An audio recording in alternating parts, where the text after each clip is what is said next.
It's now or never. And I started crying. So we're standing out on the sidewalk cleaning up after this landscaping job, and I start crying, and he looks at me like, you okay, man? What's going on? And I was like, man, I really don't want to tell you this. I really don't want to commit to this.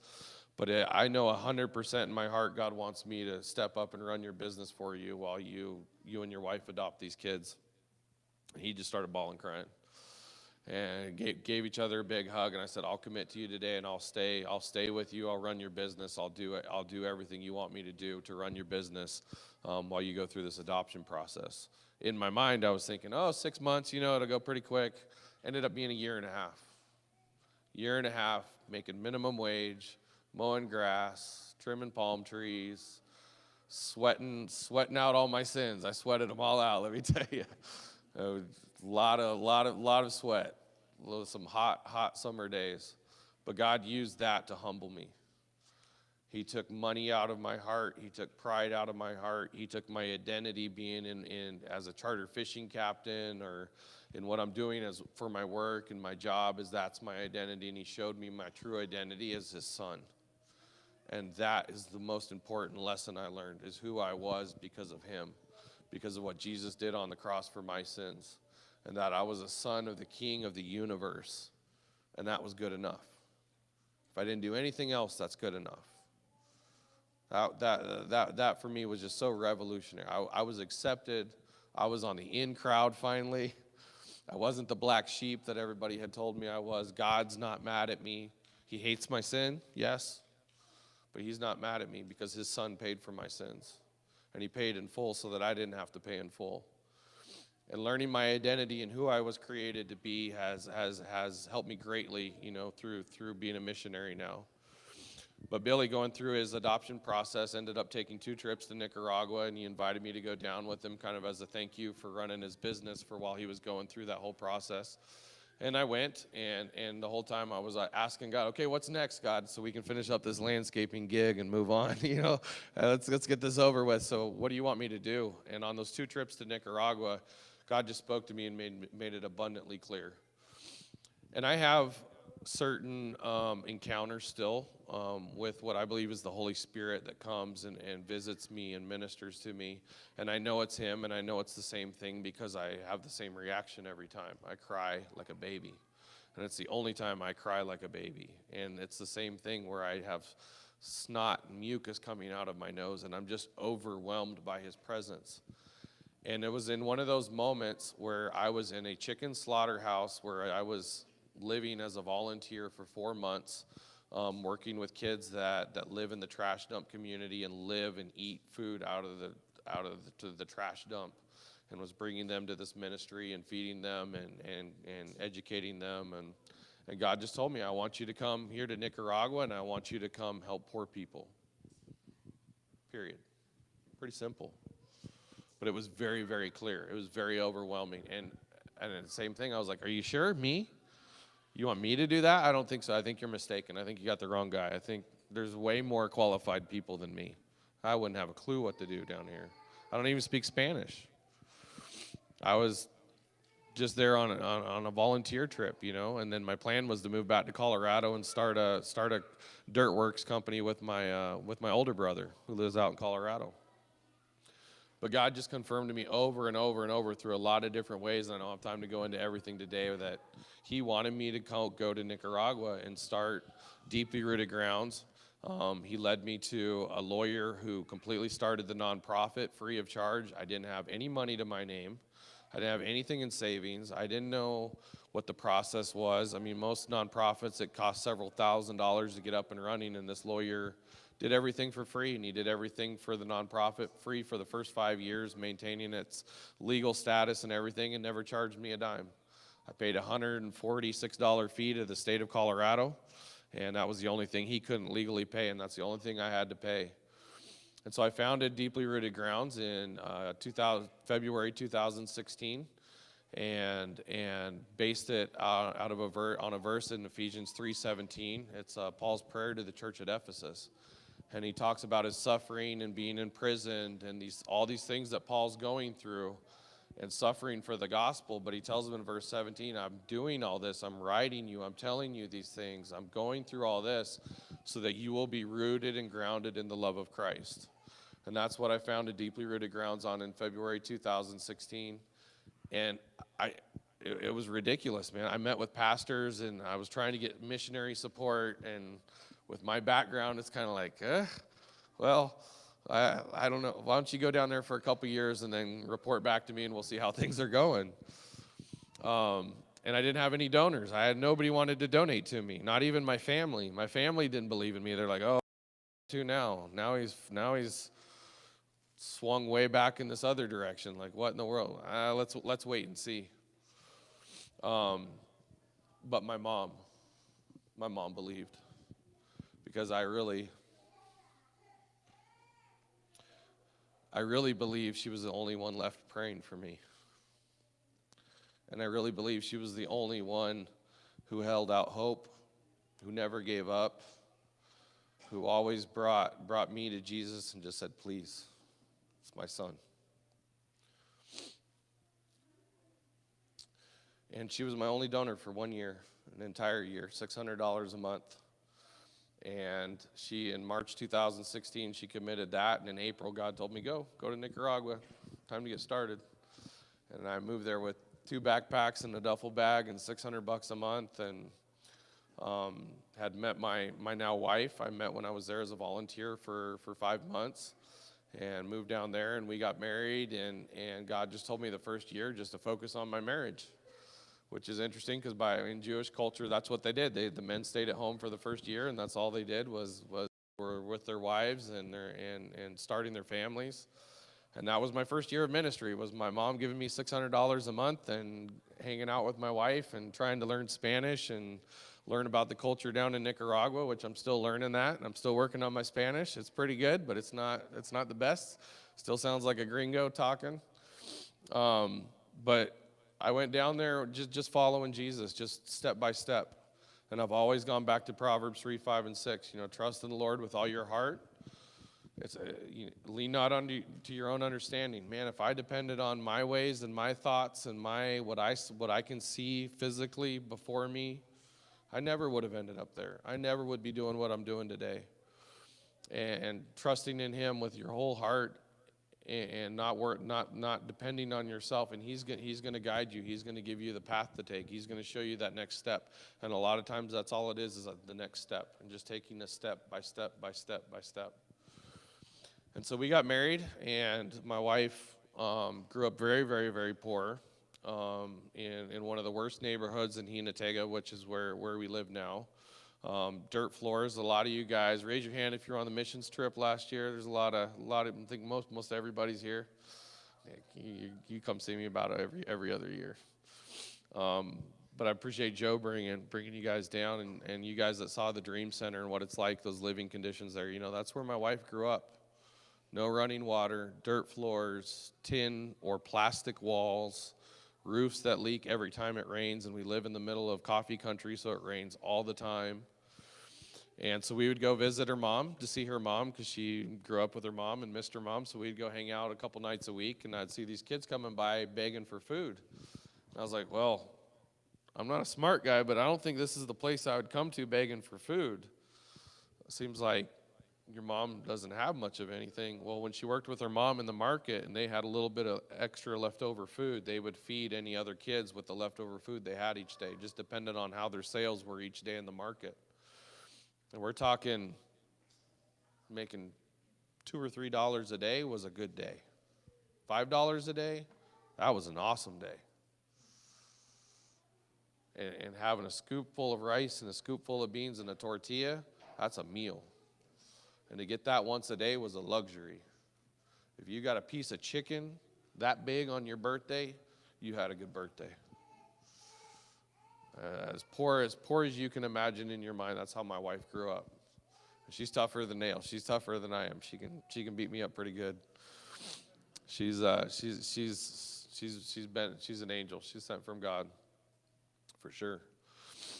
And I felt guilty because I was like, oh, so now you don't have rice and beans and tortilla to feed these couple of kids because we got married. Oh, I'm the gringo that married the girl that was feeding the kid. Well, we can do that. You know, we got $600 a month. That's enough. We can do a sack of rice and beans, and if your mom will cook it, you know, then she can have food to eat too, and we can start feeding a few kids. And we just started feeding a few kids, and a few kids, 2 or 3 kids turned into 7, and in the little neighborhoods like that, the word the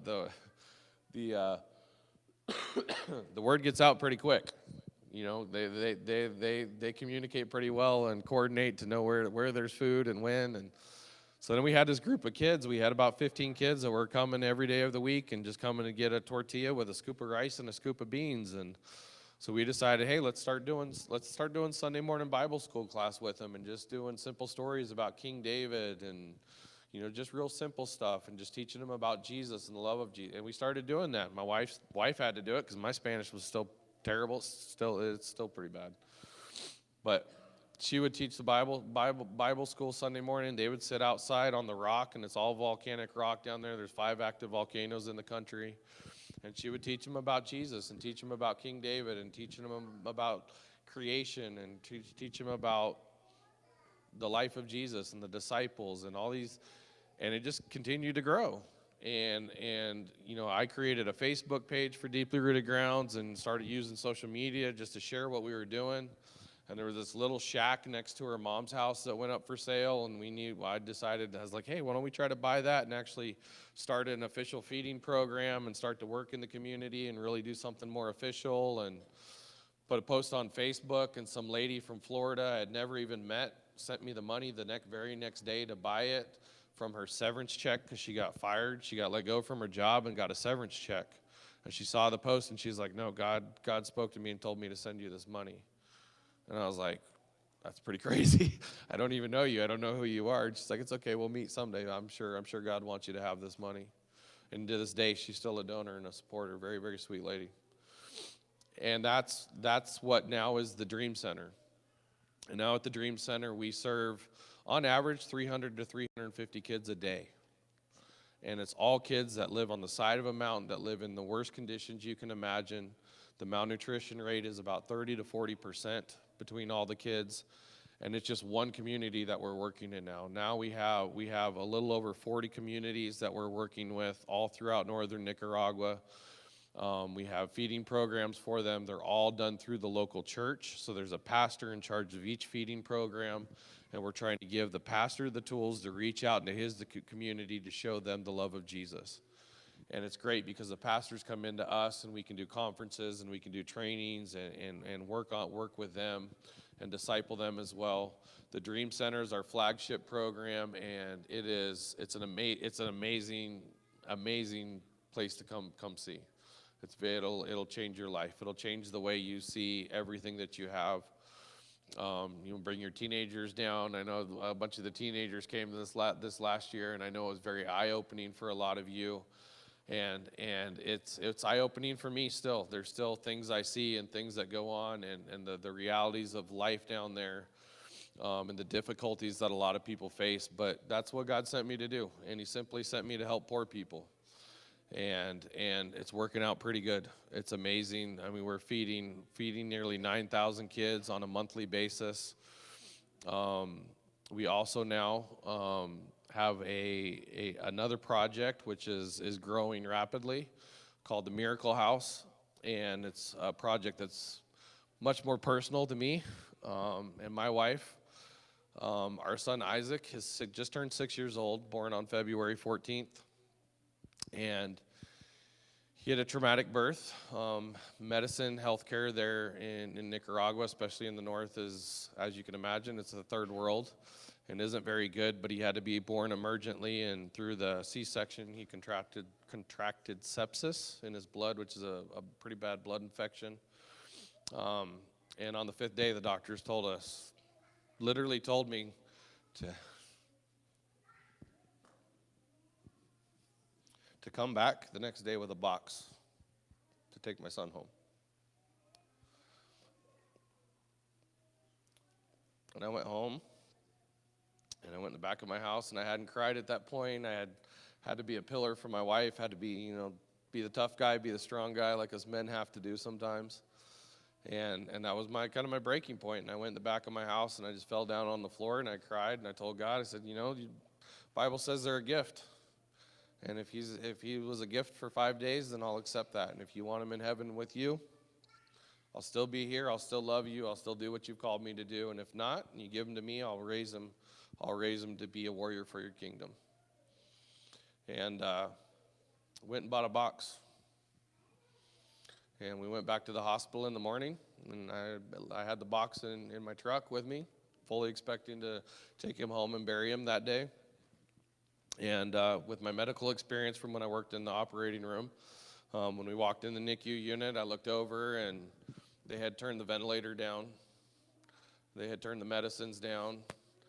And my first reaction was, they're shutting things off. This is the end.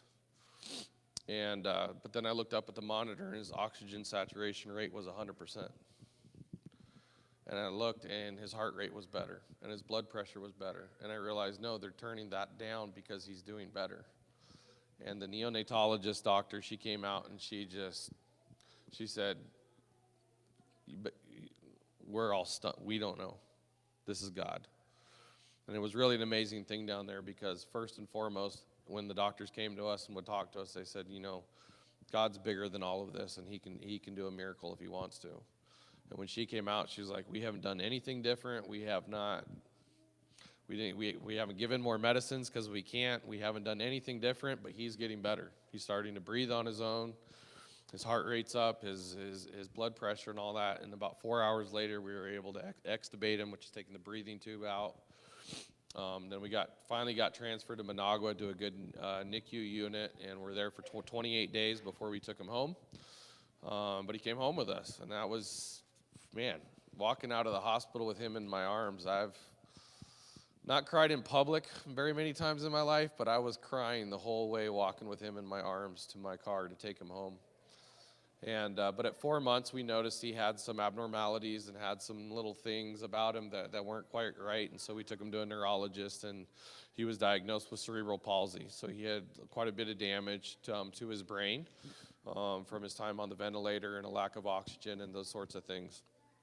And so we just started walking down that road as a family, as a husband and wife, and found him an amazing God. That God has provided everything and more. Our neurologist is in the capital in Managua, but he's from Spain and studied in Spain and Mexico. He actually travels here to the United States to give conferences. And I never would have thought I'd find a doctor like that in a third world country, but he's very passionate about what he does. He's very good, and God has just over and over and over given us the resources and the things that we need to be able to care for Isaac. But through that, God has really moved in my wife's heart and in my heart to the special needs community down there. Because when I say there's nothing, I mean there's literally nothing and nobody helping the community down there. There's private medicine, but one therapy session can cost you between $40 to $50 a session. And these kids need multiple sessions a week and multiple sessions a month. And 88% of the population lives at or below the poverty line, and that's defined as living on being able to spend $2 a day or more. You live above the poverty line. $60 a month. If you're spending $60 a month or more, you're not considered poor down there.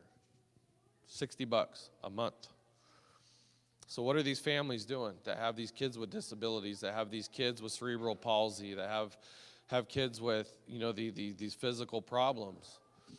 And we realized there's nobody helping them. And God laid it on our heart to start a new program called Miracle House. And we now have 36 kids that we're doing therapies with. I know the team that came down got to partake in that and help with the therapies and meet a lot of the kids. And God has just abundantly opened those doors and blessed. We now have, just this last year, we purchased a big piece of property that's a little over 5 acres that the missions team got to see when they came down. We were just getting into that, but it's been incredible, the journey and the way God has provided, and just over and over and over how he's led. When he led me to that property 5 years ago, The guy was asking $1 million for the property. It was a family fun recreational center. It's got 2 pools. It's got a conference center, a commercial kitchen with service for 400 people, a restaurant area, bathrooms, a big game room, a garden, a big warehouse in the back that was a cockfighting ring, which is now where we're storing our food and distributing food to all of our feeding programs. And we were able to purchase that property and pay for it in full last year, $350,000. And it has been nothing short of a miracle of how God has provided and guided over and over and over for our ministry and the things he's doing. And now we're working with a team of professional engineers and architects from a ministry called Engineering Ministries International. And they're doing all the site plan and doing all the design work and conceptual design. Basically, it's costing us about $12,000 of what would normally cost us about $150,000. And that's just one little miracle, one little testimony of what God is doing with deeply rooted grounds. It's not just me. I have an amazing team down in Nicaragua. I know a lot of you guys met them with all of them down there, and I'm able to come here, and the ministry goes on. It's not just me. I'm not just a one-man show with me and my wife. We have a great staff down there that handles everything for us, feeding kids and doing the therapies and all that stuff. But we're moved into the new property now. We built out new offices and everything there. You guys donated to build out a temporary location for the Miracle House, and I want to thank you specifically for that, because it's not just for somebody else's kids. It's for my son. Because if it's one thing I told God, I'm very brutally honest with God, probably is a little disrespectful at times, and I probably should. I try to be honest, and I just told him, I said, God, if this is my son, and if you want me to be here and you want me to continue to do this, then you need to provide for him, because he needs to have the opportunities that he should have and the care that he should have and the therapists and the medicine, and he is not wanted for anything. I mean, the specialty medical equipment that we've needed, I've been able to buy off of eBay or order secondhand, or has been donated to us for his specialty walker and activity chairs. And we have equipment for the Miracle House now. We have the space that we build out, which is where we're working now with Miracle House. And they're doing the therapies, and we have the offices for that program while we're designing, and eventually we'll be fundraising and building an actual medical clinic that's specifically for the Miracle House that'll have multiple physical therapy rooms and sensory rooms for kids with autism and Down syndrome, and occupational therapy and speech therapy. We also do Christian psychological counseling for the parents. It's very hard on the parents to have a child with disabilities, and being able to couple that with the gospel. And we bring them in and we love on the kids, but we also pray for the parents. We also share the gospel with them. We invite them to our home churches. We're not just, doing good deeds. Everything we do, the gospel is the basis of everything we do, and it all goes back to Ephesians 3:17, so that you'll be rooted and grounded in the love of Christ. And everything we do as a team, everything my staff does, is to bring people to Christ. And we do that through very physical ways, because the physical needs in Nicaragua are very, very real. It's very, very, it's third world. It's the second poorest country in the Western Hemisphere behind Haiti. It is a very corrupt government. Witchcraft is very predominant there. The devil just runs rampant, and we're always in a spiritual warfare, and we always keep that in mind as we move forward. And we do very physical things like feeding kids and doing physical therapy and helping provide, and we build houses for people in the community and stuff like that. But everything we do is to bring them to Christ and to show them the love of Christ and show them that Jesus cares about them. And that's one thing that I've always just felt like, man, God went way out of his way for me. Everything he forgave me for, as lost as I was, as much as I had rejected him, as much as I had sinned, as much as I had gone as far away from him as I could, I was that one sheep. He left the 99 for the one, and at one point I was that one. And what would I want to be sacrificed in order for me to be saved, to have that encounter? What would need to be invested? What would need to be done? What's that look like for a family that has a child with special needs? What's that look like for a family that's living in the mud and suffers with parasites and bacterias and sickness and lack of food and no running water? You know, $6,000 to build a house completely transforms the lives of these families. But handing them a house that transforms their life physically and having the opportunity to say, hey, you know why we did this? Because Jesus loves you. And he loves you enough to send me from halfway around the world and partner with other people that I don't even know sometimes to send money so that you can have a new house, because Jesus does care about you. He does love you. He sees your needs, and it is very real. But he loves you enough that this is just a small token of everything he has for you. And it's just been amazing to see the lives change and all the testimonies. I wish I had time to share with you. If you follow us on social media, if you have social media, you know we're going to try to start sharing more of those people's testimonies and lives impacted. But one way you can get involved today, I have a table set up outside. We do child sponsorship, both for the Miracle House kids and for the Dream Center kids. So the Dream Center sponsorship is $30 a month, and it provides the after-school program access for them and their meals for an entire month. So just $30 a month, and you're providing a full program for that child. They go to school in the morning, then they come to the Dream Center. They get a good, healthy lunch that's designed by a nutritionist 6 days a week. We do Sunday morning Bible school with them during the week from 1 in the afternoon till 5 to keep them off the streets. We have an educational program where we're working with them on reading and writing and arithmetic and science and all. They don't fall behind in school. Once a year, we provide them with their backpack, their pens, their paper, their notebooks, everything they need, the uniform, which for them is completely revolutionary to have the uniform to go to school. And most of the time, a lot of the kids have told us, oh, I don't want to go to school because I don't have the uniform and my shoes are falling apart, and the kids make fun of me. Because they're from an area that they call the green area. It's on the side of the mountain, up in the mountain, in the green vegetation, where there's no roads, there's just these little dirt paths to get between the houses. And even in society there, they look down, they're like, oh, you're from the green area is what they call them. And if you come to school and you don't have the uniform, you get mocked, you get made fun of. Oh, your shoes are falling apart. Oh, you're dirty. And a lot of kids just quit going to school just for that basic reason.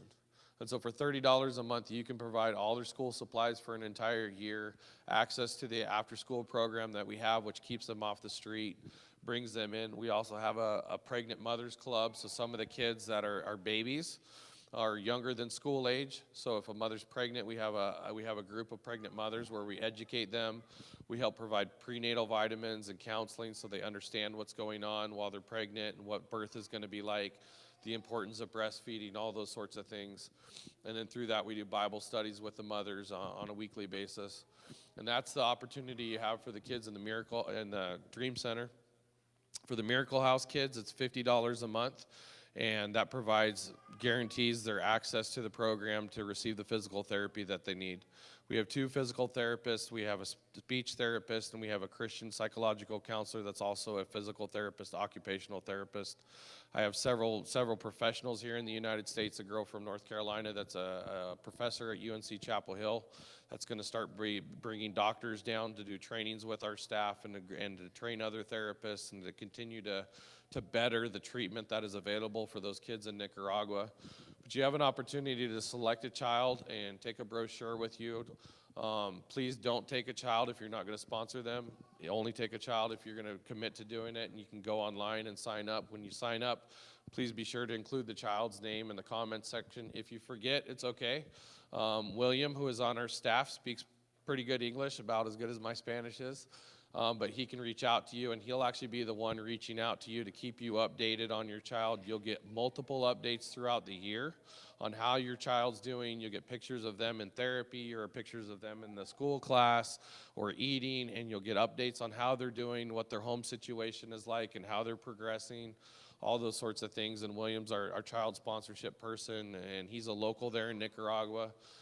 We don't have any staff here in the United States. Everybody we employ is down there in Nicaragua, and we really believe, giving locals and empowering locals to be able to work, to raise themselves out of poverty is the best way that we can invest your money that's giving to us. And so we don't have any U.S. staff that's based here in the United States, that we don't have a big payroll and a bunch of administration costs. We try to be very, very frugal with your money and giving it to the locals there and empowering locals and being able to invest in the local economy and doing as much as we can to help the kids that God puts in our care. And hopefully we'll see you guys down in Nicaragua. If we get a mission trip together, we have dates every single year. You guys are more than welcome to come down. If you're sponsoring a kid, you'll be able to come down and meet your child and see them and participate in the therapy or serve them their food and really get to know them and see what their life is like and meet my staff and see what God's doing down there. And with this new property He's given us, we're just really excited and hopeful for the future. There's some big things coming. There's a lot of work to do, but God's never failed, not even once. Not even once has there been a need that He hasn't fulfilled for us. I mean, He's just has been so faithful, and it's hard to share everything. There's so many testimonies I could tell you of what God has done for me personally in my life, with my wife, my family, just us personally, and the things He's done for us. And He really is a good Father, and He really cares about us, and He cares about us, and He cares about those kids in Nicaragua too, and He sees them. And being able to help them in a very physical way, but also share with them the love of Jesus, so that they can know they have a good father too. A lot of those kids down there don't have a father. Most of the men are very abusive. Alcoholism is a very big problem. I would venture to say probably upwards of 85% of the homes don't have a father figure at all in the home.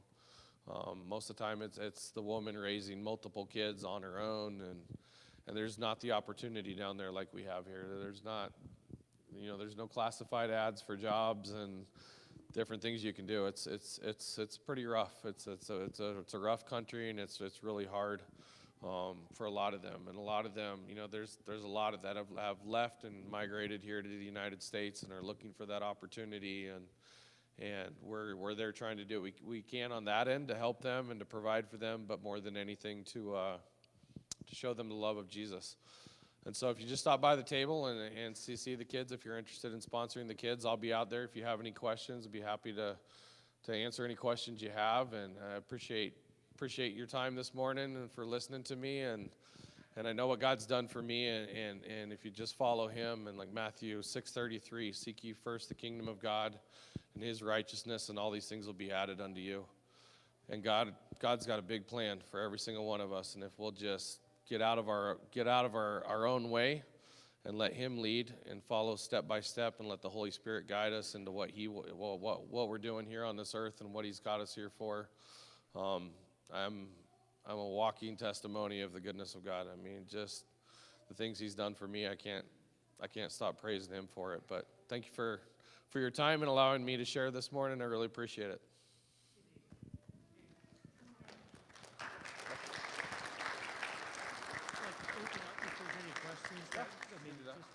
Anybody have questions? We can do a question and answer time.